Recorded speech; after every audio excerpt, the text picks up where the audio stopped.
ان سے پہلے نوح کی قوم اور کنویں والے اور سمود والے لوگ جھٹلا چکے ہیں، اور عاد اور فرعون اور لوط کے بھائی اور بن کے رہنے والے اور تبا کی قوم، غرض ہر ایک نے پیغمبروں کو جھٹلایا، تو ہماری دھمکی بھی پوری ہو کر رہی۔ تو کیا ہم پہلی بار پیدا کر کے تھک گئے؟ نہیں، بلکہ یہ اثر نو پیدا کرنے کے بارے میں شک میں پڑے ہوئے ہیں۔ اور ہم ہی نے انسان کو پیدا کیا ہے، اور جو خیالات اس کے دل میں گزرتے ہیں ہم ان کو جانتے ہیں، اور ہم تو رگ جان سے بھی زیادہ اس کے قریب ہیں۔ جب وہ کوئی کام کرتا ہے تو دو لکھنے والے جو دائیں بائیں بیٹھے ہیں لکھ لیتے ہیں۔ کوئی بات اس کی زبان پر نہیں آتی مگر ایک نگہبان اس کے پاس لکھ لینے کو تیار رہتا ہے۔ اور موت کی بے ہوشی حقیقت کھولنے کو طاری ہو گئی۔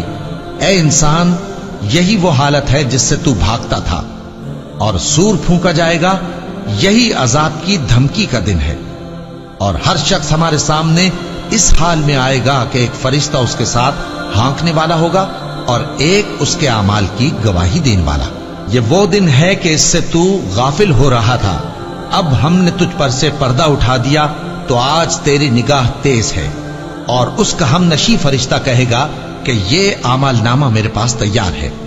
حکم ہوگا کہ ہر سرکش ناشکرے کو دوزخ میں ڈال دو، جو مال میں بخل کرنے والا، حد سے بڑھنے والا، شبہ نکالنے والا تھا، جس نے اللہ کے ساتھ اور معبود مقرر کر رکھے تھے، تو اس کو سخت عذاب میں ڈال دو۔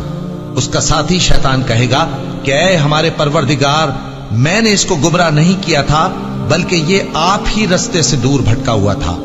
اللہ کہے گا کہ میرے حضور میں رد و قد نہ کرو، میں تمہارے پاس پہلے ہی عذاب کی وعید بھیج چکا تھا۔